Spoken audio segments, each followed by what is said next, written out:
Waffle time. Tara gumawa tayo waffle pang breakfast. Habang sound effect natin sa background, yung mama ko nagpapatulog sa apo niya. Sinunod ko lang instruction sa packaging, pinalitan ko lang yung water ng evap. Lahat ng ingredients ko sa dali ko binili nung nagtitinda pa ako. Bale sa pasukan na lang ulit ako magtitinda. Yung mga kapitbahay kasi namin, kahit may nagtitinda nagagayahin pa din.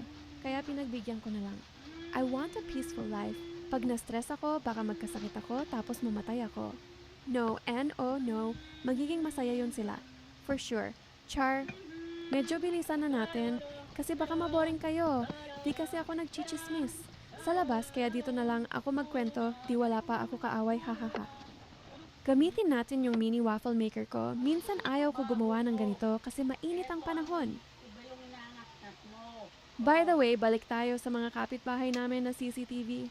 Kung mapapanood nila ito, DHI. Akala ng mga kapitbahay namin, hindi nakakarating sa amin yung mga pinag-uusapan nila. Minsan nga natatawa na lang kami kasi sila na lang nagsisiraan pa. May alam pa nga mga kapitbahay namin yung updates sa mga relatives namin kaysa sa amin. May iba naman na kapitbahay namin. Magkwekwento kunyari tapos mangungutang pala with may sisirain na buhay ng kapitbahay din. At my age, wala na talaga. Ako time para magchismis.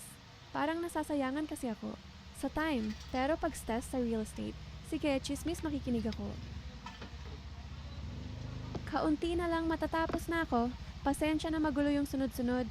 Next time, mamimili ako chismosa dito sa amin tapos yung ikwekwento ko sa inyo. O kaya naman, ano issue nila lagi. Hala, baka matrigger yung mga chismosa dito sa amin. Wala ako binanggit na name ha.